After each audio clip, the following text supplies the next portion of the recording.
Hi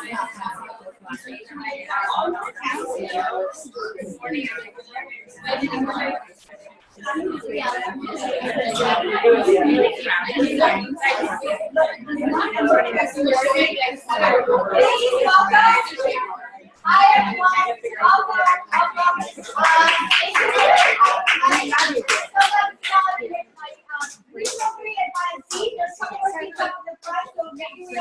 tonight is going to be a very fun and intimate conversation. We're going to talk about how to prepare for product management review, and we'll get to get much Travis panelists behind me here. Before we get started, I just wanted to introduce myself. My name is Denise Sawyer. I'm the program director for Women in Product. So I'm so delighted that you all took the time out of this busy schedule to be here tonight. So welcome. Before we get started, I just want to kind of go through the agenda for tonight. We want to have a welcome from Shuba is actually going to be the introduction for Zenfolio. We just want to thank Zenfolio. Hosting us tonight for this amazing space here and all the fun stuff that they have set up for headshots. If you haven't got a chance to get a headshot, do that. It's free, so take advantage of it. And then if you brought your resume, stick around at the end. We'll have a round table discussion later on after the panel's done. You'll get a chance to ask one-on-one questions with our panelists and get really valuable feedback. And there's a lot of senior PMs here in the community as well too that you can tap into. And if you haven't done so, in the back we have an option for a one-on-one time with our product leaders. Thank you, Katie. So take some time making way out there. We encourage you to just find the person that you feel like you can connect with, or you really are interested in asking questions from. Our senior leaders are so generous. Being that they hold a really busy job, right? So they want to donate their time to give back to the community. And so I hope that you will make them shine by giving back to the community as well. Any option donation that you make today is going to help us to provide scholarship for women from the disadvantaged community that may not be able to attend our annual conference. How many of you did attend the annual conference this year? Yay! Good. We want to see all of you there next year. Mark your calendar. It's going to be first week in October. I'm still working on the venue, but that's going to come in 2018 as we move forward. And so after the panel's done, we'll have time for questions for Q&A. So stick around for that, and then afterwards we'll have dinner. So the way the dinner is going to work is we're going to split up the in this hallway right here. To my right is where the food's going to be laid out. We're going to grab a dish, and then there's going to be tables in the other area. The kitchen is round tables. Pick one, mingle, and it's your time to connect with your fellow PMs. Okay. And then afterwards, you're welcome to come back here and mingle some more, ask questions about panelists, and stick around as long as you can. But at 8:30, we do want to ask that we help maybe clean up a little bit, and then maybe we're out so that we can exit by 9 o'clock. Okay. So if there are questions that you don't get answered tonight, feel free to email me. It's womenpm@gmail.com. Okay. Again, that's womenpm@gmail.com, and I'll be sure to pass it on to our generous panelists here who can provide more better feedback to you. Okay. So just a little bit about Women in Product. This is our fabulous team here. These are the 10 ladies that really got me involved in product management, in building this community of Women in Product. So we were talking about, how can we find a way to connect? And so creating this first event was last year. Actually, we had our first annual conference, and we wanted to have an opportunity for women product managers to come together to connect, to collaborate, to share best practices, and really find a way that we can help elevate one another to a different position. And so last year, when we really launched our Facebook group, we had over 3,000 people that applied to come. And so we didn't have enough space. Facebook, our sponsor, was so generous to provide their space for us so we could host our first conference. And with that, we would invite 350. But we invited our senior product leaders because we wanted to hear from them how their journey was like. What was it like for them to get to where they are today, so that they can share back with our community. And so from there, we built various different programs and workshops throughout the year. At the beginning of the year, that really led up to our conference this past September, which some of you have been at. And so this past September, we hosted 1,552 women product leaders of all over the world. So our community has grown from just 10 product leaders, and we now have about 6,500 PMs in our closed Facebook community group, which every people that have requested to join our community have to vet through. So there's just a lot of work going through just to make sure that you're in the right community, that this community is supportive of what we need, and that we can be a resource to you. In addition to that, we have our newsletter that we sent out, and I don't know if most of you are already joined. If you haven't, go to womenpm.org and hit join, and you can have access to everything that we have within our community.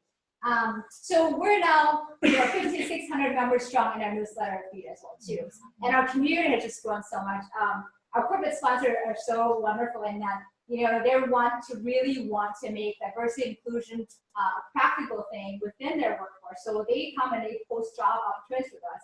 So if you're out there, you're from a company, and your company is hiring product managers, feel free to send us your job description, and we will post that for you. The newsletter job goes out every Saturday. Okay.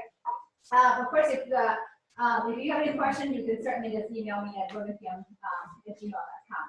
Our Twitter handle is womenpm @womenpm, and you can find us at Facebook at Women in Product. So if you are from a company and you feel like there's an opportunity for us to partner together, please come and find me. You can partner by providing speakers, providing venues like this.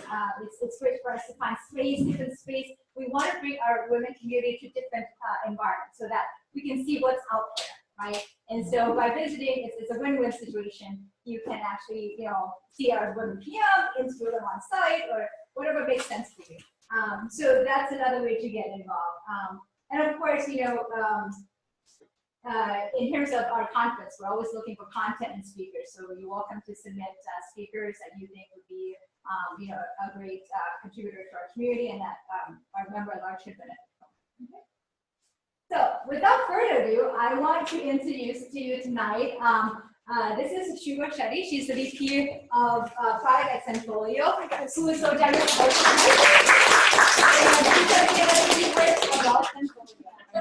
Totally in the way of the super stuff. I was trying to get a better spot there, but it just got worse as I was going around. But first of all, thank you all for coming. My name is Shubha. The best way to remember my name is Shoebox without an X. I've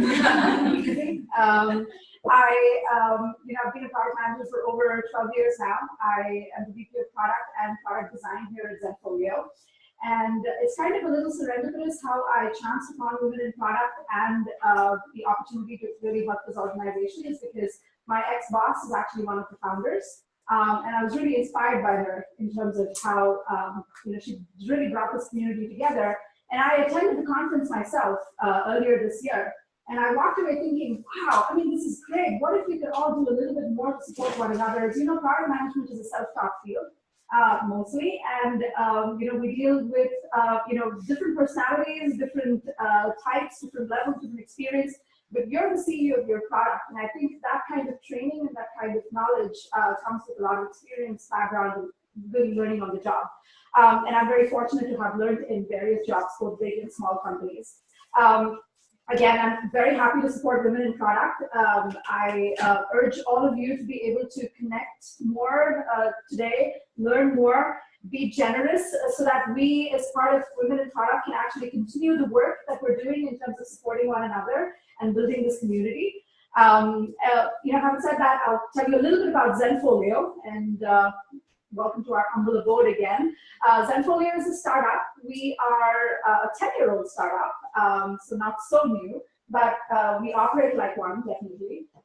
We are the world's largest all-in-one business platform for professional photographers. So for a professional photographer, instead of going to multiple different services to create a website, host their galleries, communicate with their clients, perform shoots, sell their work, really have a business, they can do all of that in one place in Zenfolio. And a lot of our support teams are all part-time photographers. We're able to answer any question that they have. We're very fortunate to be able to have a community of photographers who love us, who are very engaged with us. I also call it one of Silicon Valley's most best kept secrets because we're a highly profitable company. We're fast growing. and the opportunity in front of us in terms of what we can do to grow both domestically and internationally is pretty significant. You don't find a lot of those. So again, I'm very fortunate to be here, and I'm very glad to support Women in Product and host all of you here.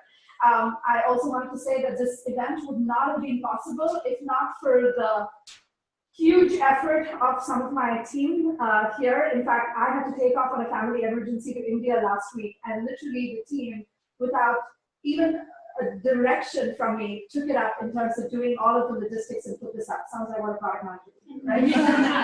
So I wanted to say thank you first to Kathy, who's sitting in the back.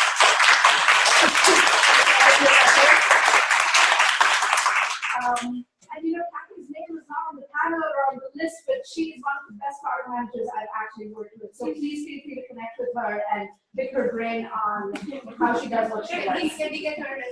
Actually, all right. And also, I wanted to thank you to Kevin, who is a UX designer.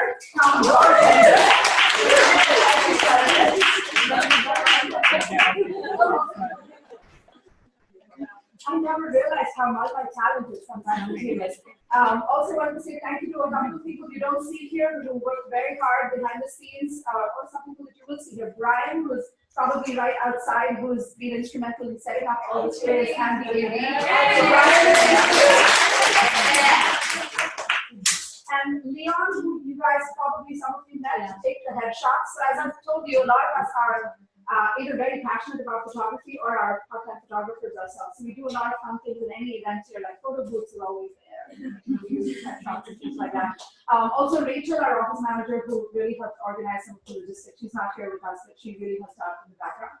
So again, thank you so much for coming. I wish that you learn, connect, and again, be generous so that we can continue as part of Women in Product to do the great work that the organization is doing. So thank you all again.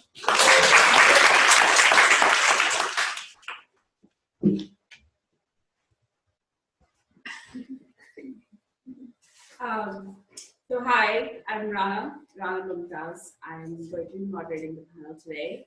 What I thought we would do, since Shubha has already introduced herself, we would go around the panel and just have them introduce themselves. They all have amazing backgrounds, and it's worth it for you to get to know them. We can start with Susan. Okay. Well, I think I'm the only one on the panel who is not a hiring manager. I'm actually a job seeker, and you are as well. Okay, awesome. So I actually have a startup. So I'm CEO of a company called Swarm Vision, and I'm self-taught as a product manager. I'm not an engineer, but we've built an enterprise SaaS company, almost breaking even. So I'm like, should I put the last of my retirement savings in here? Or should I go get a job with a guarantee, with a paycheck? I don't know. So I'm sort of here exploring. And all I can say is that this organization's amazing. I met Manny at an event about a month ago, and then we met for Mexican food. Next thing I know, I'm on a panel. So I would say don't be shy. Just go try to meet 10 women tonight, and great things will happen. Hi, my name is Elizabeth Douglas. I'm the CEO of WikiHow. WikiHow is a mission-based company focused on teaching everyone in the world how to do anything. I'm representing hiring manager. So for me, I am actually hiring right now. Well, I'm always sort of hiring. So I'm always looking for amazing, smart people that are high potential, and then I kind of figure out what to do with them. But more specifically, I actually was recently moved from a COO role to the CEO role. I was COO at WikiHow for 8.5 years. And I'm looking for like a VP of product / operations / someone with high potential / I'm open to come be my right-hand man or woman and just help me run the company. And so, yeah. And I'm Rachel Opsler, and I'm the VP of Product Management at PagerDuty. And PagerDuty, a couple nods, maybe some of you know what it is, but it's a SaaS platform for real-time work across the organization, used by lots of engineering teams. So if you are on call to make sure that your code doesn't break, and it breaks, we'll let you know and help you fix it. And I'm also on the panel as a hiring manager. I'm actually hiring for a couple senior roles in my team. So like director of product management, I have a couple of those openings, and we're always hiring. So it's great to be able to be here and meet a bunch of strong women, because I always find that it's most of the resumes I get in front of me are not women, they are men, and I love men too, but it's nice to also be able to have, you know, a mix of people. Hi everyone, I'm Purvi Mittal. I'm going to join Clover Network soon. I'm currently doing product at a company called Infor. What we deal with is B2B SaaS products. And I'm here on the panel to talk about my journey and transition into this new role. And I'm very excited and honored to be on the panel. I met Minnie some time ago, and I was also a volunteer for the conference. So it's nice to be on the panel and to be able to share all my experiences. Awesome. I'll say a few words about myself since I kind of skipped it. Rana Mumtaz, been doing product for the last 10 years on and off, been an entrepreneur, was an engineer. I was an engineering manager at Stock Exchange, decided to go get an MBA, went into finance, was a banker, hated it, and then now I'm a product manager, and I love it, absolutely love it. So that's me. So we're going to get started with some questions, and this is not a full list of questions. Hopefully there's Q&A at the end. And you guys are welcome to ask questions and get as much out of it as possible, because we have amazing panel here. So I'm going to get started with the first thing, and the question is towards hiring managers. What do you look for in a resume or a cover letter when you're looking for potential candidates? Can you get started, Shubha? Sure. Well, I think first of all, it's good to have a cover letter. If it is there, that's one step. It's also good to have something that speaks to the company a little bit. I think now my eye is pretty trained in terms of the canned cover letters where you just replace the name of the company. So I think it's good to have something customized. What I do find is, because, you know, as a hiring manager, and I'm hiring right now, and I do see a lot of resumes and cover letters, I get to spend approximately 20 to 30 seconds on a resume or a cover letter, tops. So think about what would catch the attention of somebody in 20 to 30 seconds. Obviously, there are previous experiences that you bring to the table, which is relevant to that role, which I think can catch somebody's attention. But I think what catches my attention, if there's a resume or a cover letter that actually speaks to customer issues that they've actually solved, business problems that they've actually discovered and actually taken on and resolved and actually shown impact of. And in their cover letter, if there are examples of how they could do something like that at Zenfolio, even if it's not the right solution, but the fact that, you know, it's an online platform, anybody can go and sign up and actually figure out the product and use the product. If they are able to go to that next level and provide me that level of insight that is specific to the company, I think that definitely catches my attention in the 20 to 30 seconds that I'm actually looking at in terms of a resume or a cover letter. Let's start with that. Elizabeth, would you like to? Yes, so I agree with a lot of what Shubha said. So cover letter wise, make sure you read the whole posting. Like, I know on our postings at the end, we actually say, we ask a question and we ask you to include it in the cover letter. So I can tell right away if you're super interested in my job versus all the other jobs, and whether you've answered my question or not.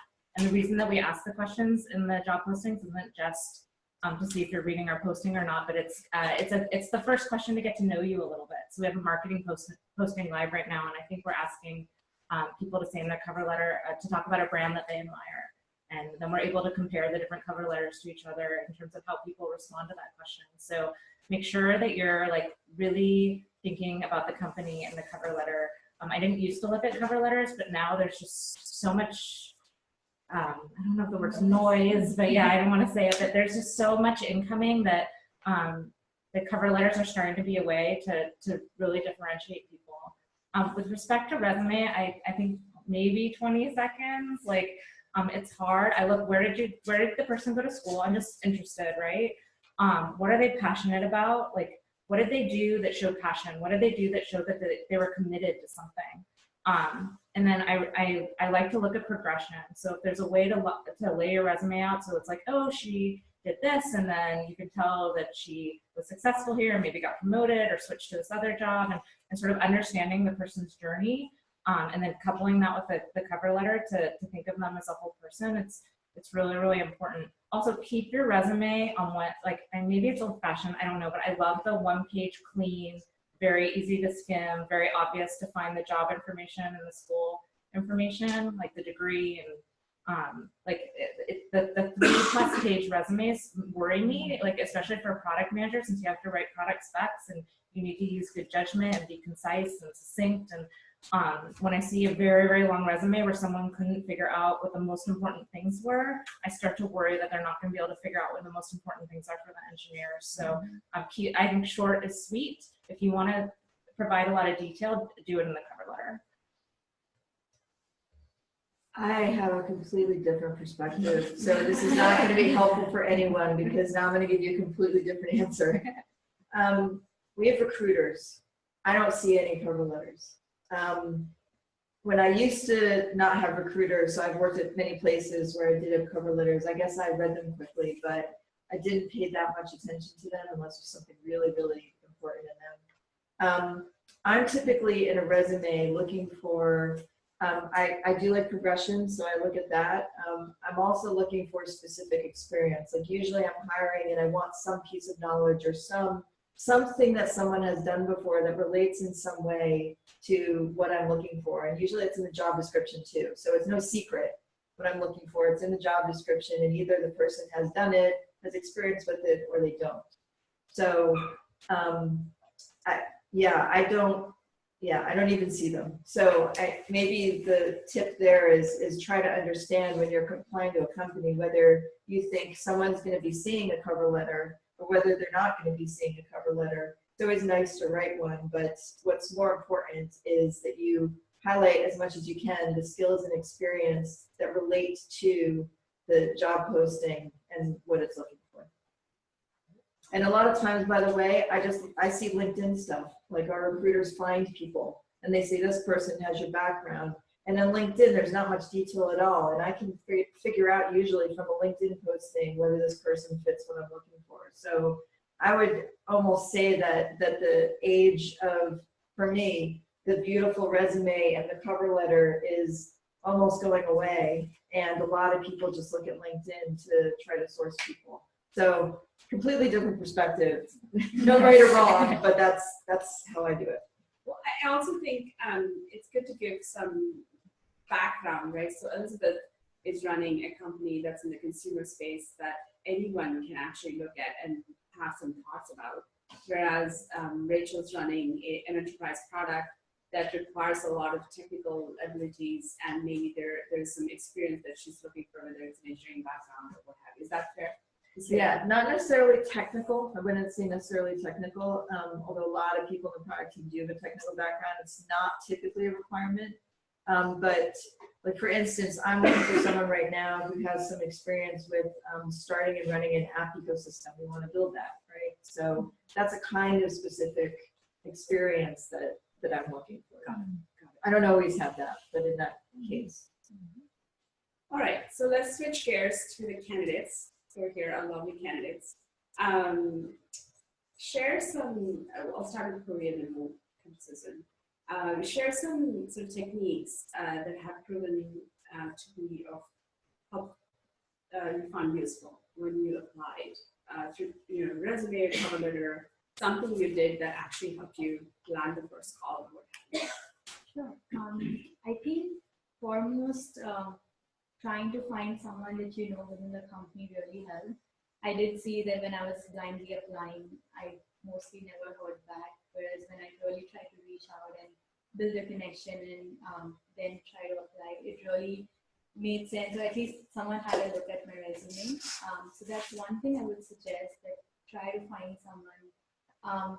It's very hard sometimes to find someone within the company that you're really aiming for. But I feel like you should just try ahead, try to find connections, second or third degree connections, use LinkedIn to your exclude, find the connections who are useful to you. So those will be very helpful. And I think the Other thing also that really helped was going to networking events such as Women in Product. It was very helpful to find people. It was an easier connection, an easier conversation that you can have.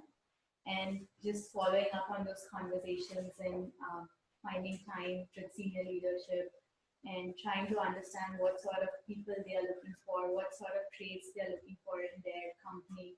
It might not be that always you meet someone and it just clicks or they will ask you to come in and interview, but the entire journey really builds up a perspective. So it's sort of a whole perspective that you gain. And I think that's very useful. I would second that. I think that you, despite the fact that we're all in technology, you obviously must believe in technology. The truth is that humans are still humans, and that if you even have 5 minutes with someone and have a chance to connect, they're going to be more interested in your story than if they get that 20, 30 second, with, even if your resume is exactly the same. So for me, I have found the same thing. Just applying online is complete. If you want a formula for getting instantly depressed, just take that scattershot approach of applying. Even if you do beautiful cover letters, it's not just beautiful, but like really thoughtful and spend hours researching the company. And then the other thing is, it's really hard. There's so many startups in Silicon Valley that you wouldn't even know about. And so going to events like this, you're going to discover companies you never would have thought of. So I would say I am now spending probably at least 60% of my time cultivating relationships through, like I have focus. I know kind of the sector, several sectors I'm interested in. And one example, I went to product school, and the guy I connected with really well there, we stayed in touch, went to dinner, he was moving back to Europe. He brings a guy along who now has introduced me to the #1 company I'm most interested in working with. And even though their bot rejected my resume, they said, so sorry, I got invited to their happy hour next week.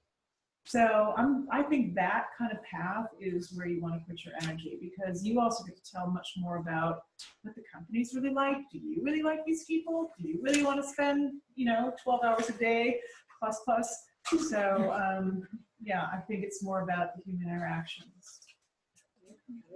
I would say, just to second that, I will almost always at least have a phone call with someone that came in through someone at my company, even if as a courtesy for no other reason, unless I think it's really not possibly ever going to be a fit. Yeah. But even if the person doesn't have all the skills I'm looking for, if someone in my company says, I know this person, I think they might be good, you should talk to them, I will almost always do that. Awesome. It's great to hear. So let's talk a little bit about traits, and then I want to hear from hiring managers as to what they look for. I don't want to limit to top 3 traits. You can talk about more traits, but in terms of the traits, what are you looking for in the PM? We'll start with Rachel and then work back this way. There are so many traits that are important for product management. I'll just name some, and I can't see these are necessarily the top 3. You want to get the sense that someone is a good listener. It's one of the most important things. If you can't, and not only listen, but be able to, consolidate what you're hearing, or, figure out what you're hearing and apply intelligence to it. So I would say that's one thing, and you can usually figure that out in a conversation. You can't usually figure that out from a resume. Mm-hmm. So that's one of the things you have to do in that conversation.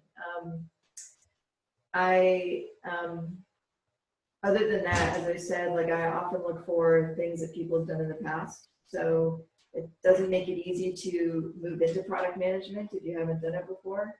But if you have done it before, that's always important. A lot of the traits are really soft skills. So it's really hard to see it in a resume. I do think Elizabeth mentioned progression.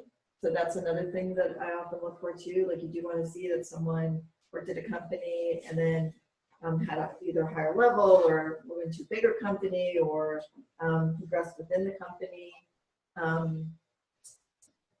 And almost everything else is a soft skill. It's do people, do I think they'd be able to talk about the vision of a product and inspire an engineering team? Do I think people will be able to get everyone aligned, right? Not just an engineering team, but everyone else in the company aligned behind an idea and a vision and get funding for something? And do I think that people will own the product from end to end and figure out whatever needs to get done to make it happen, that they'll just make sure it happens? Those are probably the big ones. And those are all things that are, you can't tell from the resume. I should also clarify that that I'm approaching this from the perspective of someone that runs a really small company. So WikiHow is just like 22-ish people. So every person that I hire needs to fit into WikiHow very well culturally, and also will have a really, really big impact. So a few traits that I look for product managers, and I'm assuming this can go kind of beyond the resume, just like in general, obsession with the user. Like ultimately our goal is a great user experience. So can you put yourself in the shoes of a user, understand how they look at our product, think about how you'd improve the product, et cetera, et cetera. I'm kind of building on that, whether or not you'd be passionate about our product as well, and passionate about great user experiences. I look for great problem solvers. Like to me, product management and also like everything at WikiHow has like a little flavor of operations in it. Is all about solving problems. How are you gonna convince the cranky engineer to do the thing the way you want to do it? Or how are you gonna solve this problem for the user? What's your creative idea that's gonna help us improve something over here? So problem solving ability is really, really important to me. Another thing that I like to see, and it's just part of our culture and how we do things, is I love people that can get stuff done. Execution and ability to follow through and do what you say you're going to do and get a lot of it done is like highly valued. My little asterisk on that is like, I don't ever want someone to just be getting stuff done. Like you have to apply really good judgment as you're getting stuff done. So I look for people with good judgment as well. And then it kind of goes without saying, I mean, being a product manager is like, we ask for everything, right? Like you got to be a good leader on top of all these other things I just listed. So those are some of the things I look for. I think one of the challenges of going last is that most of the points are actually taken. So I do completely agree with what both Rachel and Elizabeth shared.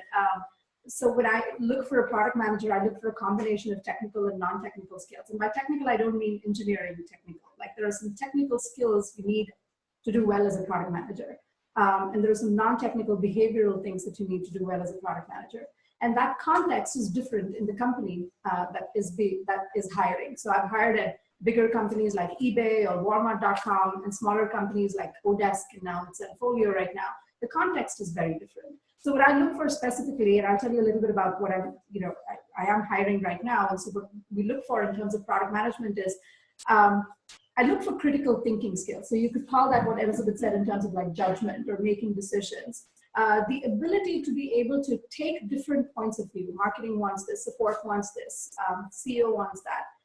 Your head of product wants something. And so you're able to take all of that, but still distill all of that into and prioritize things clearly and make a product out of it and have a clear idea of what this experience is going to be and how this is going to impact the customers and how this is going to grow our business.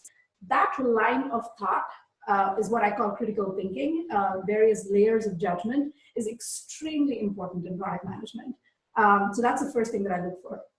The second thing, and probably the third or more, are all probably non-technical, more behavioral skills. I look for people who, to Rachel's point, take ownership, are able to lead it end to end, are able to pick up things that others are not able to pick up, are able to see things through the end, are able to come up and actually lead that, end to end. And I think those are very important traits. The second is I look for people who are very resourceful. I mean, we're a startup here. When I was at eBay or even at like Walmart, I had a lot more resources in terms of what I could accomplish. I have very little here. We all have very little as a product management and a product design team.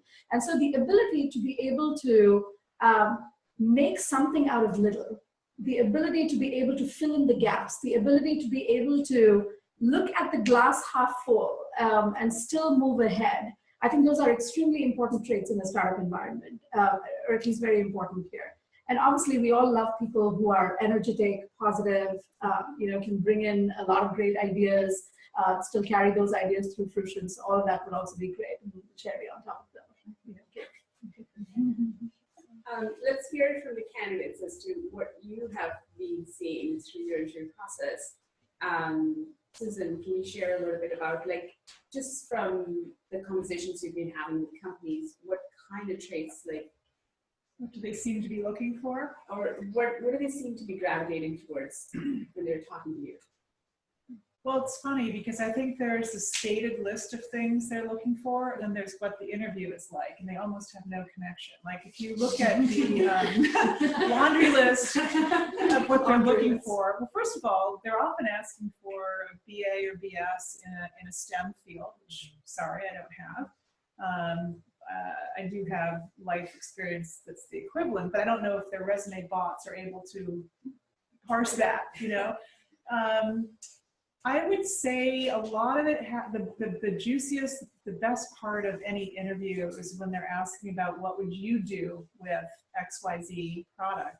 And so prior to the interview, I spend a lot of time. For a 1 hour interview, I'll probably spend 2 days preparing. So looking at the product all the way through, all of the competition, looking online for CEO speeches, what is their mission. I'll prepare notes to answer that question, like what would I do first, second, and third, and why. I'll develop sort of hypothetical personas that I'll never match with their actual personas, but show that you've thought about it, because they live in that world, right? So the more, like, it's a little bit like your cover letter and what you guys have said. If someone says something relevant to you and what you're working on day to day, it's like, so I would just say 90% of your prep should be on understanding their product and their business, that you can almost sound like you already work there. And I would say my whole career, I've had 3 different careers, that would have been the same. You want someone who can just jump right in and be incredibly impactful from day one. So. Do you want to share some? Yeah, I would say a lot of the thoughts are very similar. I think what employers or people who are interviewing you are trying to look for is sort of how passionate you are about the company, about the product, sort of what research you have done regarding their product. I have done a lot of interviews on enterprise products, so it's sort of interesting because you cannot really do a lot of research on enterprise products. All you can do is read about it and at least have an image. So you really have to go into the interview with a very open mind and take the experiences that you have and try to draw parallel connections with them. And I think I would essentially add one more thing. I have had interviews where the interviews are really looking for you, especially in enterprise products again, that you come from an agile background. There's a way for people to apparently test it. So they're really looking that you're able to sustain yourself in an agile environment as opposed to a waterfall environment. And every aspect they're trying to test that into you, because most of the products now are into agile or they're using the Scrum methodology. So they're trying to test that would you be able to adapt yourself in that environment. So I think that's another thing that should be kept in mind. Can I add something here? If some of you had attended the conference, there was somebody called Jess Lee, who's the partner at Sequoia Capital, who actually spoke at the conference. I don't know Jess Lee, but thanks to Women in Product Now, I've heard her story, which was very inspiring, which is the fact that the product manager job that she got at Polywar was because she actually wrote kind of a memo to the CEO saying, these are all the things that you should do to fix it, and this is how you should fix each and every one of them. It's not about the right or the wrong, but the fact that she was able to actually do that and have the thinking and effort to be able to put that thought in action.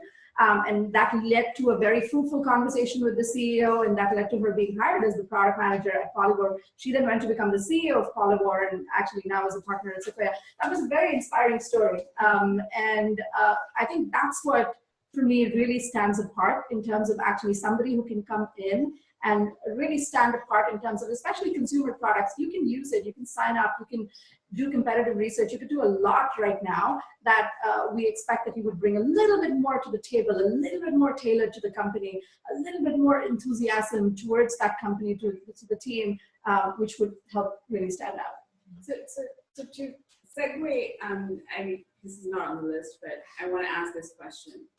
What do you guys think of a technique where someone actually takes your product, breaks it down, and writes a Medium post, and then somehow comes up with ideas to fix it? What do you guys think of that? That's a post, a Medium post. A Medium post or a blog post, Like, or what have you. publicly. I mean, I love creativity. I've gotten cover letters, resumes in WikiHow format, step by step. Why you should hire Jaden Smith, step 1. Like, I've seen it all.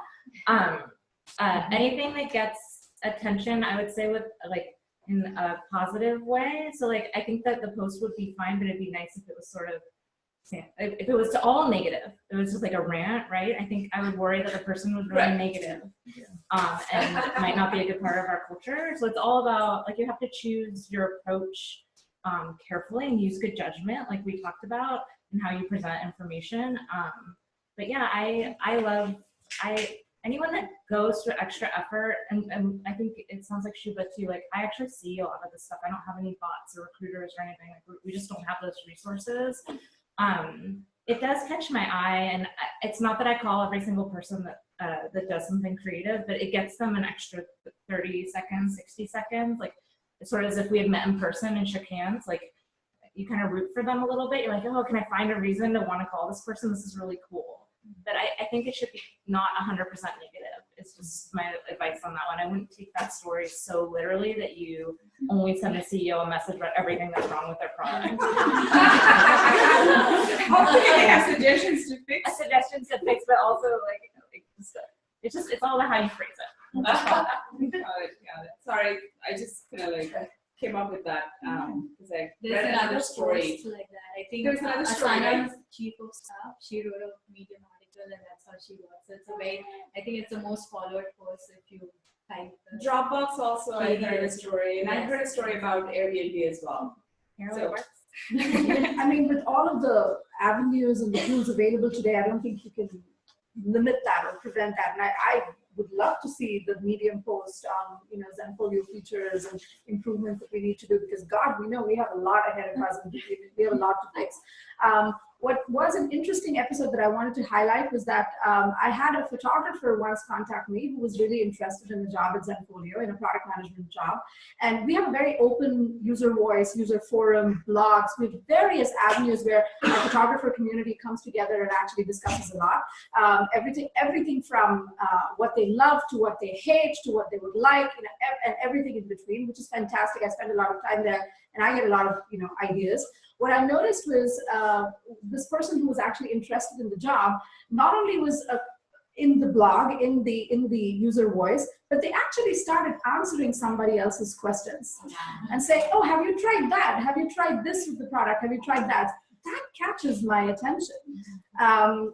So something a little different, something to stand out, something more solution-oriented, as to your point. Those are things that definitely stand out. Can I just maybe quickly add, because there is a danger in deconstructing a product and having a lot of negative comments about the existing product, because anything you're building is hard, okay? So I agree with what you guys are saying, but you could always sort of propose a growth market or something, a space they could go into, an additional feature, so that it's not inherently negative. And they may have already thought about it and eliminated it, so there is that risk. But at least it's a constructive way to show your entire thought process and could be more positive. Yeah, I mean, I wondered those approaches myself a couple of times, and it's great to hear sort of data points coming from hiring managers, because I think that's what it's all about, learning, right? It's great to hear, like, don't go too negative, have some positives and have some suggestions, and perhaps even go to a new feature that doesn't exist, so you don't have anything negative to say about it. Yeah. I mean, I'll give the other side of it, which is that you're interviewing someone and they clearly haven't even looked at your website. They don't know what you're doing. Right? Don't do that. Oh, that's like, okay, thank you. Yeah, like it's you want to see that someone's put in the effort to learn about your product and cares about it, right? That means something. So how you do it exactly sounds like there's some difference and there's, you know, judgment, but don't not do it. All right, so we're gonna kind of switch gears to more hard skills. So we've talked about soft skills for some time now. I want to switch gears from a hiring manager perspective again. Sorry, candidates, we'll come to you for. So data is becoming really important out there, both for consumer as well as enterprise products. How do you assess as hiring managers whether someone's data driven or not? Yeah, you can go first. Yeah. We're just going to go back and forth. Okay. You know, we're at a stage right now where I think everybody understands the data is important. I think if you interview after interview, it always comes up that, yes, I'm very data focused. And when I ask, so what does that mean? Oh, that means when I'm executing an initiative and after I've executed it, I check what the metrics are. That's the baseline. For me right now, if you don't even have that, you're not in the game in terms of actually knowing how your product is doing. I think the next level is knowing why you know, your product is doing the way it is, or your customers are behaving the way they are. So for instance, a simple example, you know, when we look at, say, a page and it has a few things that customers can click on, and we notice that, you know, somebody is clicking on a link very often. If we wanted to redesign that page, it's very common to expect that you'd say, because they're clicking on that page, let's make that link very important and prominent. So causation and correlation are important here, because it doesn't mean because they're clicking on that it's what they actually need. Maybe it's because that is the more prominent thing on the page and that's what they're actually naturally inclined to. So what I look for is, how can somebody look at the data but actually make meaningful insight from it? How can they look at patterns? How can they actually open up and ask questions? I'm not even looking for answers sometimes. Sometimes it's but because they're clicking on this, or because the data is showing this, it could mean A, B, C. And if this was the hypothesis, A would be the route, or B would be the route.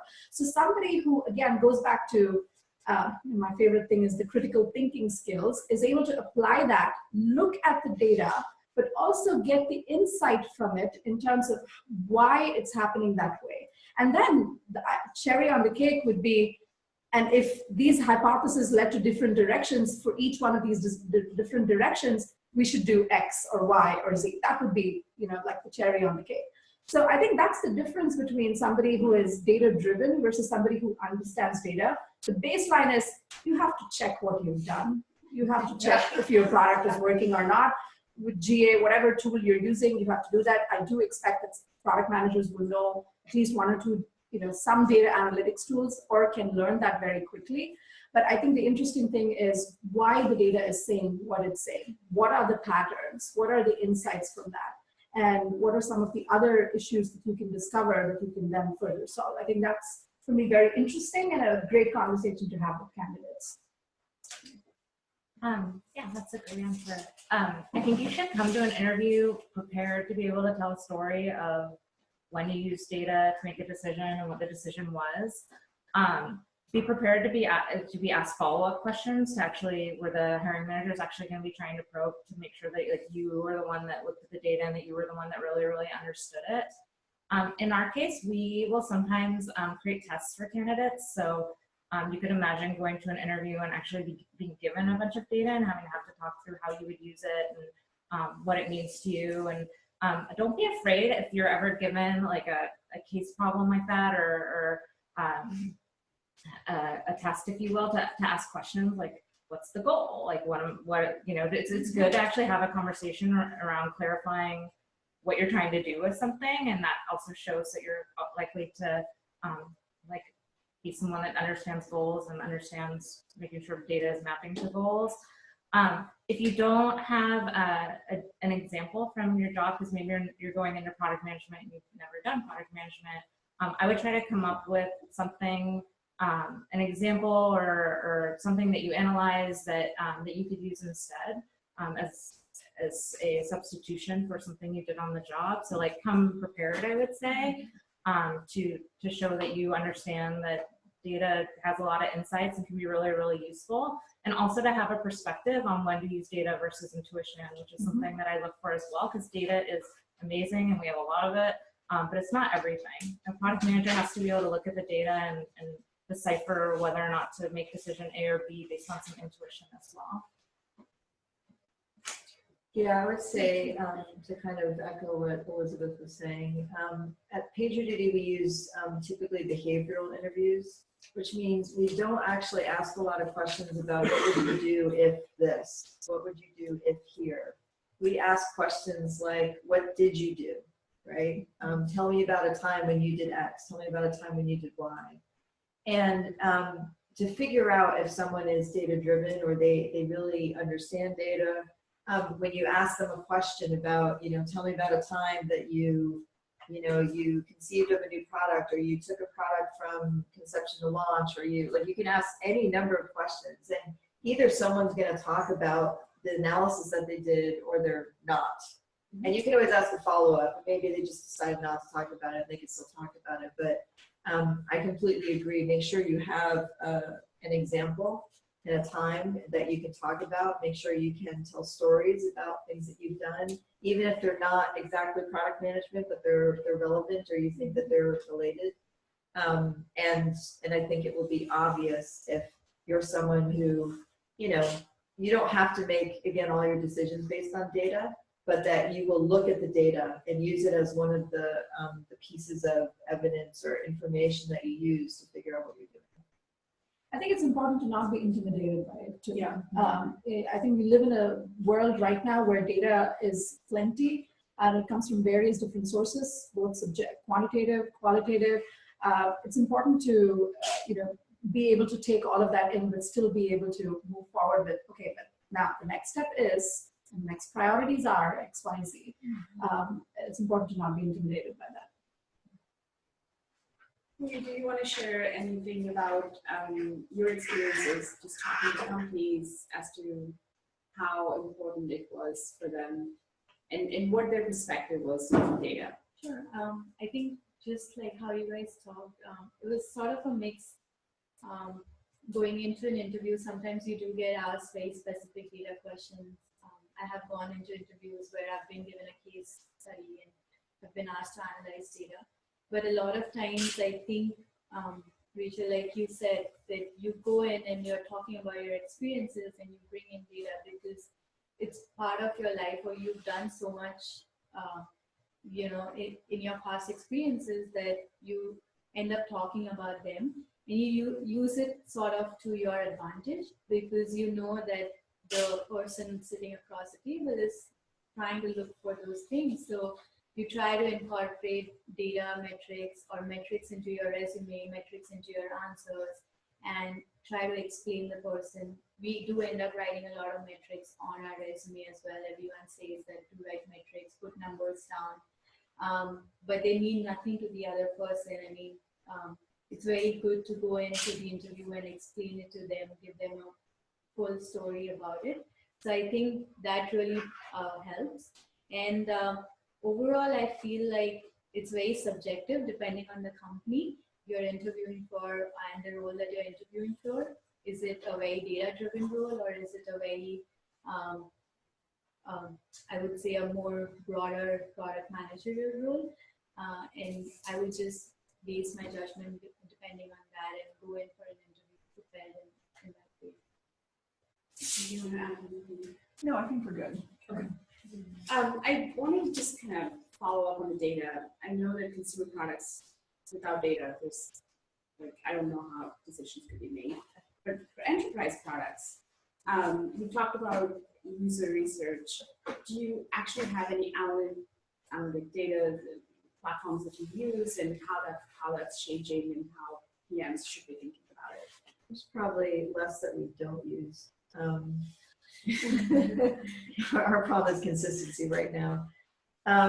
Yes, we use, we have a big database of all of our data. We use a bunch of different tools that can pull data out, like Looker and Mode, and some people like to program, and some like, things that you don't have to program as much. you know, there's great data in Salesforce. There's data in a lot of different places. So, and we look at data all the time, and we have to, because we're making decisions about what we should build, and we're making decisions about investing time and money of people. And we need to know that we made the right decision. We need to even know before we launch the thing what we expect to have happen, right? In order to make a decision to build something, you have to have a view that that something is needed, and it will either make you money, or it will drive adoption, or it will drive some sort of behavior that you want. So you have to have some evidence of why you think that. Sometimes it is data driven, sometimes it is data can be very qualitative. Data can be, I interviewed 10 customers and this is what I heard. It's better if you triangulate. So that's the thing I would always say about data. And I think this goes to what you're saying about, like, you have to know how to look at the data. Data is always in context, and data can always be something that makes you completely miss something, right? Like, you can have all the data, but because you're missing a critical fact, it sends you in exactly the wrong direction. So the thing for us with data is always triangulation, right? So you got your data from actual usage, you got your data from interviews, and then you have your intuition. And all those things have to work together. And if you could find a fourth source, that's good too. Okay, sounds great. I want to switch to the candidates. This question is candidates first today. So you guys have been interviewing quite a bit. I want to hear from you guys what kind of qualitative aspects of the companies that you've met that you appreciated. It could be starting from the first conversation to actually going on site. This will help the hiring managers here, and will also help others. So we can start with Susan. Well, I guess for me, it might be because I've had the privilege of having my own companies before. I have to really care about their mission, because, you know, day after day, I'd be working long hours. So for me, I'll be going through positions posted on Glassdoor or whatever. I'll click, I'll see whether I can get excited about it. So that's my first sort of sniff test.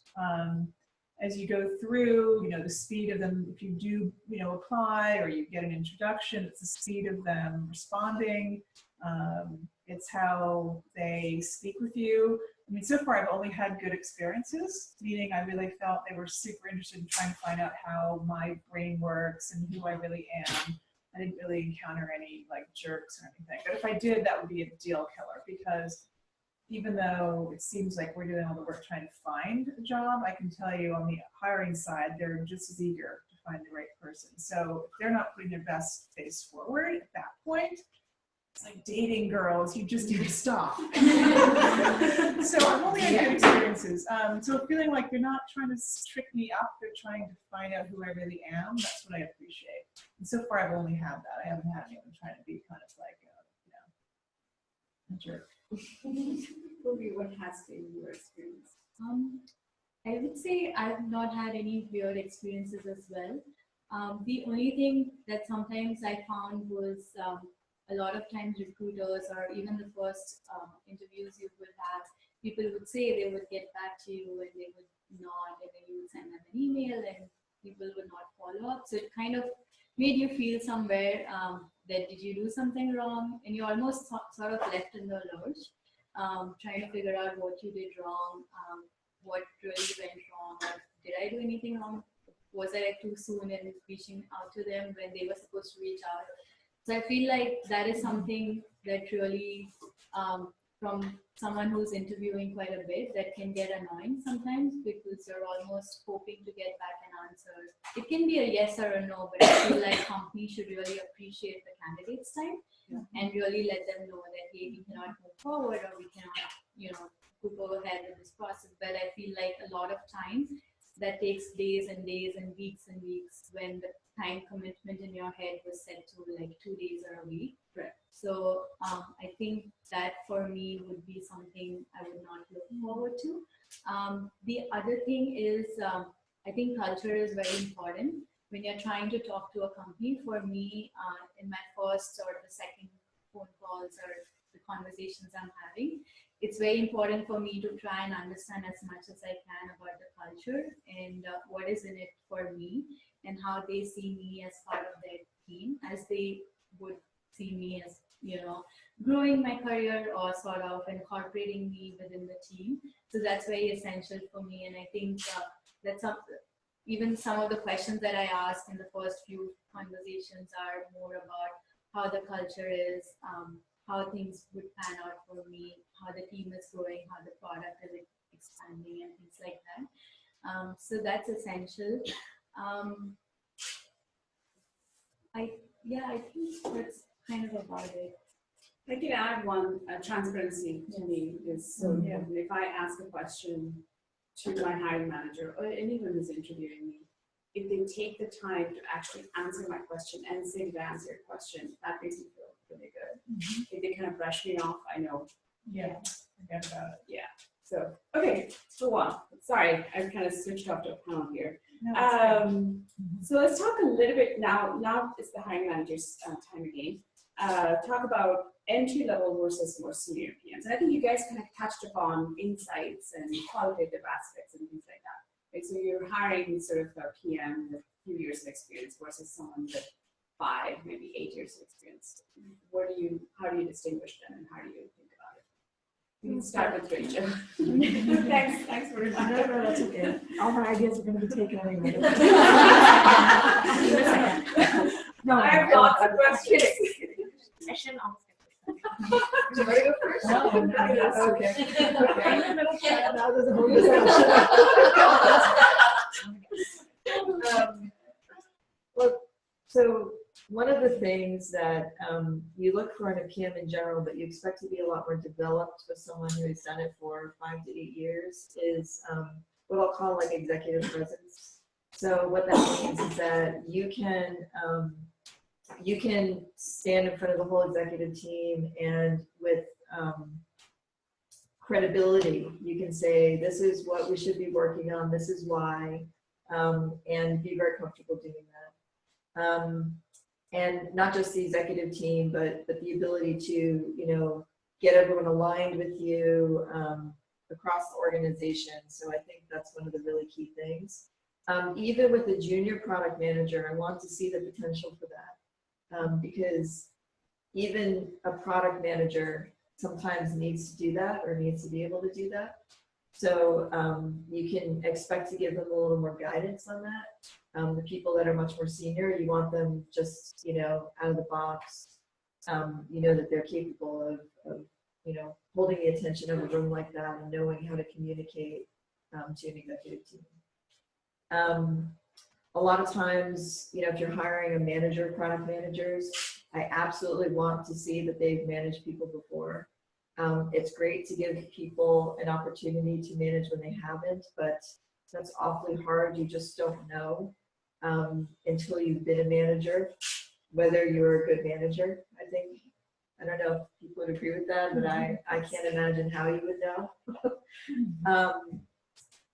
And so that doesn't mean no one can ever be promoted. It just means that a lot of times look for promotion within your company, right? So find a place that you think you want to be for at least a reasonable amount of time and look towards getting promoted there as opposed to necessarily like being hired into another place as a manager when you haven't been one before. It's just much harder.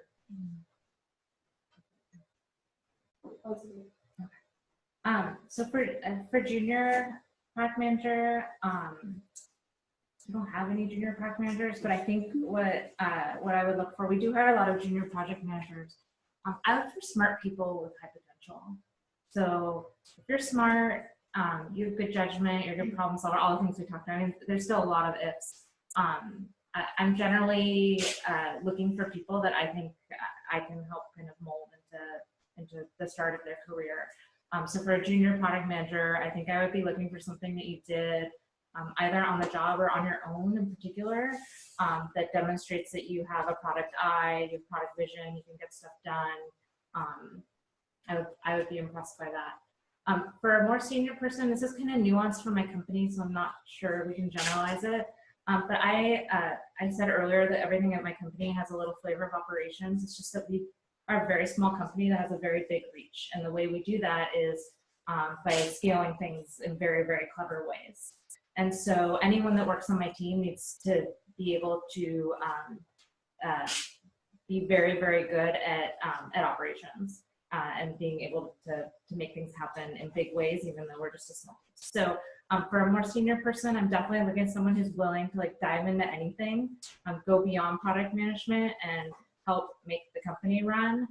Someone that has vision, someone that I'm going to work well with and that I can trust to do right by our customers and do the right thing for our company. Also someone that has a lot of good stories, I would say, about things that they've done that I can understand to the point where I could see them doing those things at my company and being very, very successful. So a more senior person, I think, needs to come in with their stories and examples of why they're great, what they've done, why they've made the decisions that they have, and what products that they've actually successfully evolved or brought to market. Yeah, I mean, I echo that. And I think something that is also, to your point, unique to every company, and I think it is, the way that I see junior versus more senior product managers are, there is a work that you have to do, like your work. And then on top of that, there is work that you have to get done from others. And I think product management is one of those very unique jobs where your work is actually based on a lot of people who do the stuff for you, but who don't report to you. So I think as you become more senior, I look for more influential skills. I look for more evangelization skills. I look for, much more clarity in terms of the communication and just bringing people together in terms of like really being more solution oriented. I think every product manager needs to know a few basic things in terms of, having the right critical thinking skills, having the right way to, develop a roadmap, writing requirements, filling in to be a project manager or a UX designer or whatever it takes to be able to get the product out and really solve the problem that we're trying to do or improve that business metric that we're trying to do. And I think that's just table stakes for everybody. But I think between a junior and a senior person, the senior person does it better, does it more quicker, does it with better clarity, does it with a much more thoughtful approach, but is also able to align a lot more people on that vision and able to take people forward. And I think I definitely appreciate that, as and when people get seniors. I think that would be one of the, apart from what Rachel does, the chair, that's one thing that I would say is a difference or an addition to what I would look forward to. So Shubha said something that made me realize something else I didn't mention, which is for the senior person, I'm looking for not just product expertise, but business expertise. So you have to understand how the product maps into the business and what we're trying to achieve. As a junior product manager, it's more product. You're working with engineers to do requirements and build features for customers. Senior person needs to understand business and why we're doing what we're doing. And sometimes also define it and yes, like shift things around based on market and customer perceptions. Be able to connect the dots and have executive presence and be able to rally teams beyond doing the basics of product management. Exactly. So this question was asked by a lot of PMs who are transitioning into PM roles, and I can this is sort of, it can start with candidates and go to agents. What should they be thinking about if they're transitioning out of the engineering background or project management, program management? There are lots of different types of backgrounds that PMs come from. What should they be looking for? We can start with Puri, I guess. I can kind of speak from my background. I was a software engineer and then moved into product consulting, into product management in the proper role. One of the main things that I found very useful was trying to take your experiences of your past and putting them into a product management role. And I kind of think that going to products will actually really help me narrow that down, actually really help me put into perspective what I was doing and what a product manager does. coming from a consulting world, you do a lot of things from project management to business requirements, and the terms and terminologies are just different in your world.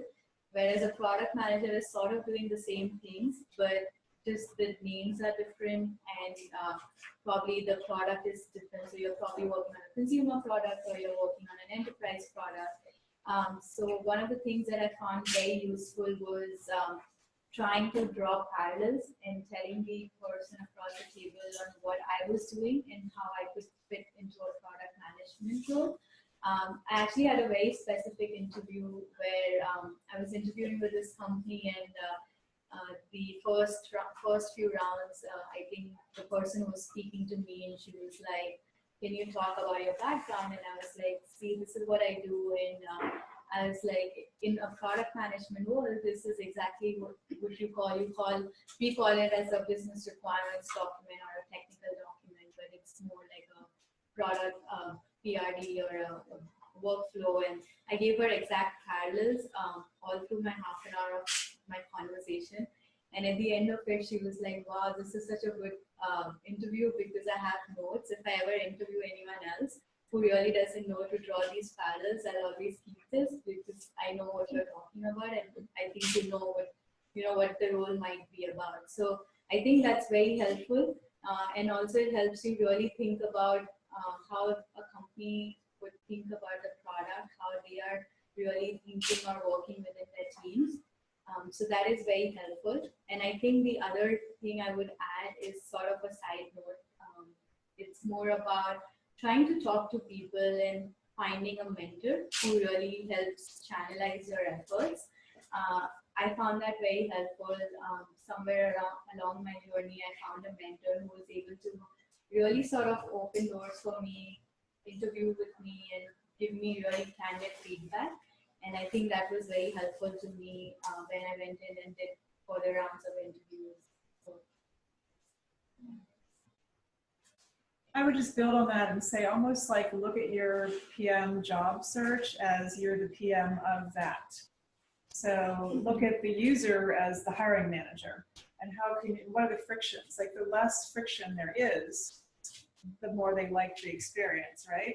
And so what that means is you need to kind of look like it actually legitimately be, but make it obvious to them that you are able to do all the things they're looking for. So you have to do all the work, like you're saying, and drawing all the parallels and translating the language into their language. That's your job. And just like in a PM, you're going to be talking engineering one minute, design another, and finance another, you have to adapt your language and your presentation to different audiences. So it's really just kind of an exercise in being a PM. And we can start with Shubha. Yeah, so having worked now with different companies, different sizes, having hired at a few companies, I can tell you that there is no typical profile of a PM. I've worked for somebody who had a bachelor's in music from an Ivy League, who was one of the better product bosses that I've ever had. And I have a more traditional background. I was an engineer, QA manager, went on to do my MBA, then to product management. See, I think product managers come in all shapes, sizes, flavors, if you may. So I go back to the skills and the behaviors that we talked about, the ability to demonstrate those critical thinking skills, the ability to be able to do much with less. We're living in an age right now where we have so many resources available with us. Like I would imagine if you're interviewing with a mobile company, go out and build a mobile app.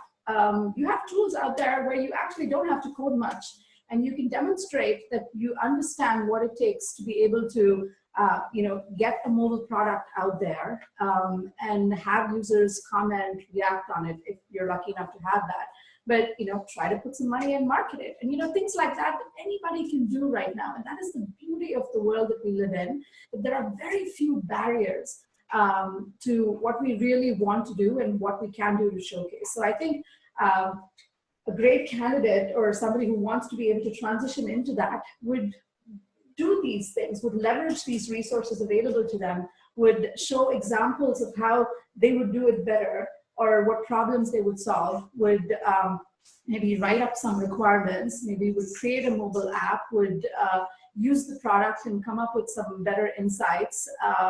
you can even get, from Alexa basic data in terms of like site usage and tracking. So there is so much available that sometimes it surprises me that some candidates don't use those resources. I would really encourage you to use those resources and demonstrate how you can really be a great contributor, if you were in that position. And adding to what Susan mentioned, like you're already the PM, thinking about that, wearing that hat, and actually going in that way. I missed the question. I'd love So the question, no, it's fine. So the question is, someone's transitioning into a PM role. So they've never trying to done get their PM. first product management job. What should they do? Okay, I agree with everything she just said. Go become PM of something that you're not getting paid to do, and become prepared to talk about it passionately. Maybe it'll actually become your job, which would be really cool. Explain why you did what you did, why you care about it, why it looks the way it does, what decisions you made. I will totally talk to somebody who has demonstrated that they can be a PM outside their regular job if I can see something. So create something that someone can see.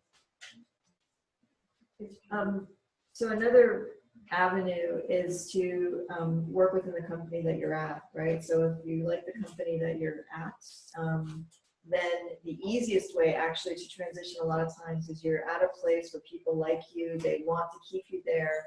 And then the way then to transition is, go out to lunch with one of the product managers, ask them if there's a project that they have that you can help them with. Get experience that way, and then they also get experience of you and what you're capable of doing. So, that's and that a lot of times is a much easier road than trying cold to get a job in another company. I'll just quickly add to that. I think also you can sort of create a very quick PowerPoint presentation. You're putting in so much effort and trying to research about the company and trying to put yourself in a product manager role. So it doesn't hurt when you're trying to really research, just put together maybe 5 or 10 slides when you go meet the person for coffee or for an interview. You just show them quick slides of the user personas, the features that you would want to have. And it doesn't take a whole lot of effort. You don't have to put in a lot of design into it, but just the basic aspect, I think that just shows that you've put in a lot of effort, you've thought about it. It might have been something that they've already implemented or they've chucked out of the door, but that's okay, right? As long as you've thought about it, I think the thought process and for someone else to see it in action or to see it in a PowerPoint is really helpful. I think that really adds value to your profile.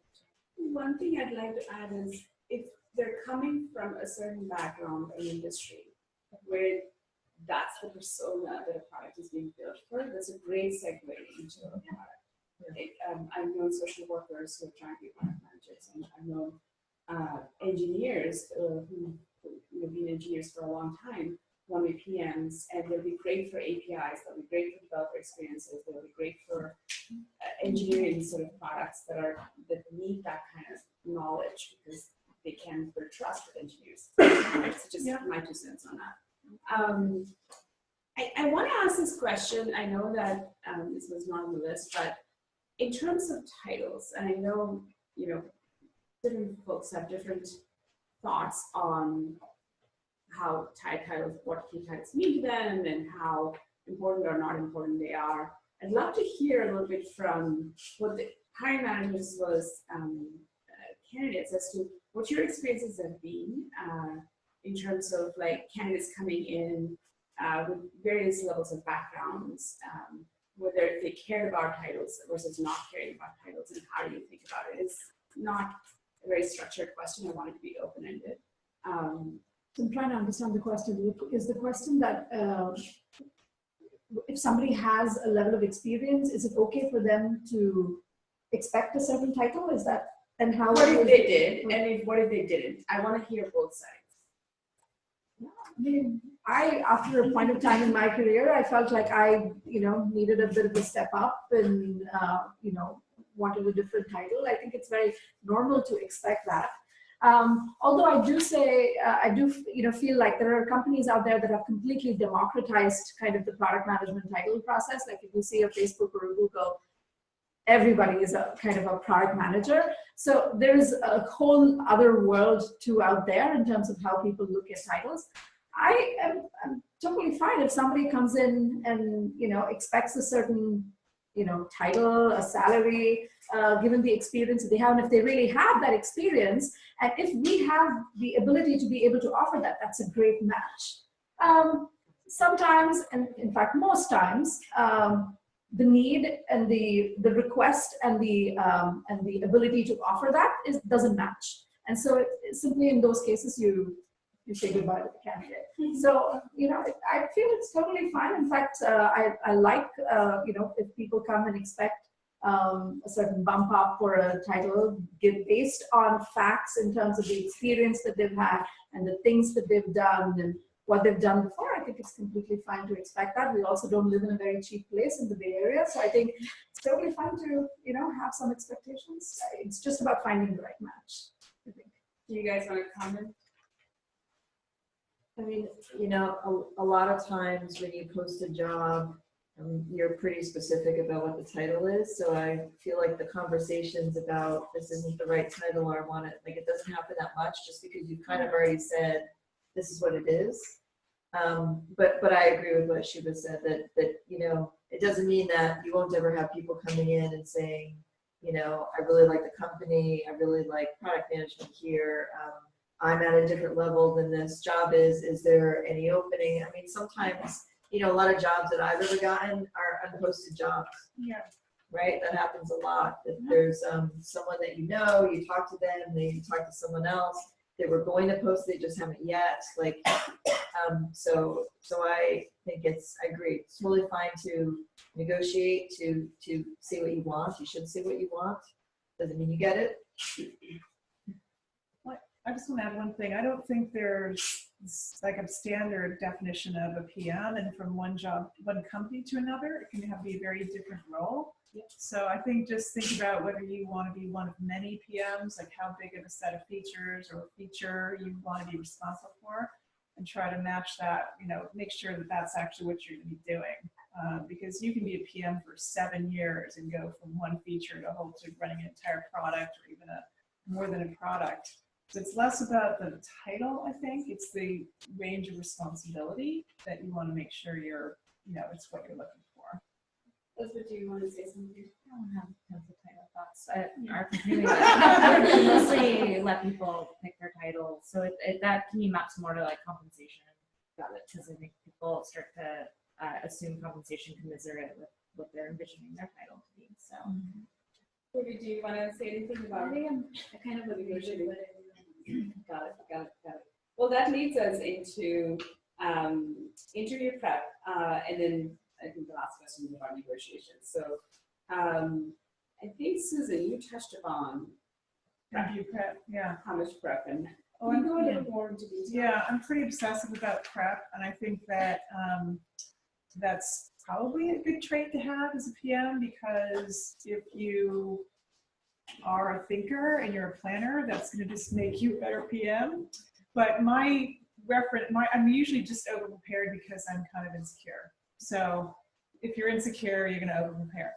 So I turn that into a good thing. So like I mentioned, you know, for an hour-long interview or a series of maybe 3 back-to-back interviews, I'll spend 2 or 3 days because I don't ever want to feel like I'm completely, you know, like gobsmacked with something they're asking me. Now, some things you can't prepare for, like some strategy questions, you can't prepare for a specific strategy question, but you can certainly prepare for frameworks. Okay, so I was asked this crazy strategy question on an interview. I still don't know how I did, but it's not the answer they're looking for, it's the method you use.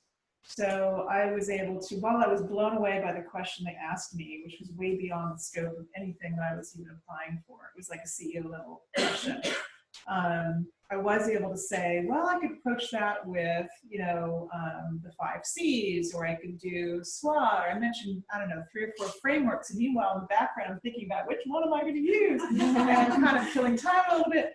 And then I picked one and said my reasons for it. And then I went through that and was able to at least kind of give some thought around, you know, I think I chose the 5 C's. So, you know, customer and competition, company and you know, all that kind of stuff. So I think you want to approach everything with a lot of structure. So that's for the can't plan for it. Make sure you have a bunch of structures or frameworks that you can kind of go through in your mind and pick one intentionally, then go through it. That the interviewer is going to appreciate a structured response like that. And then for everything else, I actually make a really crazy matrix. So every job I've had, I haven't had that many jobs. And then the obvious characteristics and skills and, you know, behaviors that everyone on the panel has talked about tonight, you know what they are. So make it, that goes down one side, your jobs go along the other matrix, and you literally try to think of a specific example. So they tell me about a time when you had to confront a colleague, or, you know, when did you have to set the vision, how did that go? All the stuff that you can predict. And just try to come up with real examples then you can just kind of calm down. And you know, you've thought most of it through. Yeah, I think you touched upon most of the points. I would just add, I think it's just important to sort of have a framework in your mind. A lot of your questions might be behavioral. I kind of thought the STAR method was easier for me. It's a very usual approach that a lot of people use, and it just helps you not ramble too much. So I found that very helpful when I was trying to think of answers and questions and sort of situational questions that get thrown away when you're in the interview. And then I think apart from that, it's mostly very subjective. I did not put in so much effort into talking to the recruiters or things like that. Maybe I felt like it came more easily to me. So if I felt like I was over preparing, I just actually get more nervous. So that's just me. But I think there are some things that you really cannot prepare for. So I think it's very important to just be calm and have a very open mind and sort of just be confident about what you know and how you can really think about what the other person is saying and not ramble and just give them very concise points. I think that is very helpful. So it looks like we're just out of time. I want to thank all of you ladies for giving such amazing answers and honest answers, to be honest. Like, it's important to get those data points, and they don't have to be they don't have to exactly align with each other. It's great to get data points. So I want to thank Shubha, Susan, Elizabeth, Rachel, and Puri for their time. And we can open it up for questions from our audience.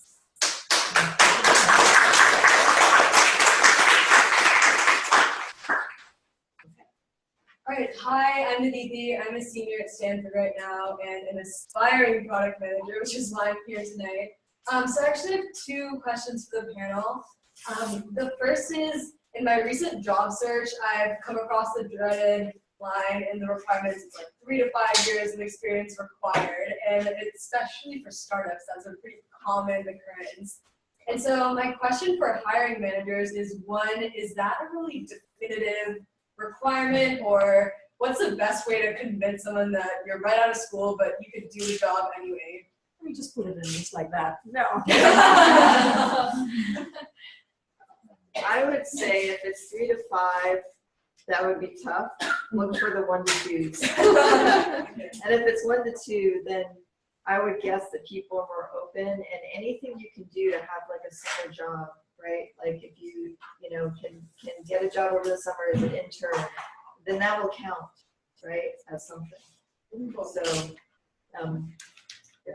Yeah, I was going to say, so one of the guy that I met at product school that really blew me away, he was working at Google during the day and then taking the Google bus up to the city, working 2.5 hours a night as a kind of volunteer PM to a company. So you don't have to be that crazy, but I think you need to just basically find someone who works in a company, ask them to give you a feature or something that they're, you know, that they want some additional thinking on. And you have to do projects. You're not going to get the 3 to 5 year equivalent from that, but you can break in the door, I think. And my second question, so I've done quite a few interviews in the last few months, and one thing that I would really love is to actually get feedback from the people I'm talking to. because I think that's one of the probably most valuable things that you can gain from the interview experience. But it's kind of an awkward thing, especially in the last few minutes when they leave for questions. I know the expectations usually you go in and you ask about the company, the culture fit, the role, et cetera, but is there any way to sneak a question in about getting feedback on how your interview went? I don't mind it when people ask me that, and I've certainly had people ask me that at the end. The other thing you can do, if you feel like it would not be welcome or you're rushed, like sometimes you're rushed, there's a next meeting, you could get the person's email and just send them an email and say, we would really appreciate any feedback you have. Because I like when people ask me that, send me an email like that, I usually want to give them feedback, especially if there's something specific that I know would help them. I know this is a lively conversation, and I hate to interrupt, but I want to feed you tonight. Also, we have another part of our program that I think is going to be very beneficial to you, and that is I'm going to ask Kathy to come up and kind of introduce what we're going to do next, so that we can really have an in-depth conversation around dinner and food. Yeah, thank you guys. That was great. So a couple of things. We're gonna feed you. We all have dinner for you, but one of the things we want to do is add to this experience and make sure that you guys have time to do your personal questions, network, and get really sort of like small group interactions. So we've planned some round tables for about 6 of you guys with one of these lovely ladies to kind of get your questions answered. Talk with them one-on-one, network with the people in your group. So we'll send you guys out to get some food, and then we'll have a person helping you get to the right place to talk with these people. So we're going to do that in a second. I hate to do this, but because we have the number, when a lot of you asked on your name tags, there is a number in there. The reason we did that is to make sure we kind of like evenly distribute. So recommended place you're going to go with your group. And I want to make sure it's evenly distributed because they were sort of name tags. But I also want to remind you guys that we do have headshots still going on. It's our last call for headshots. We go to sign up to do that. If you guys want one-on-one time with many of our candidates and other people who are high up in industry, we have that. So that's a great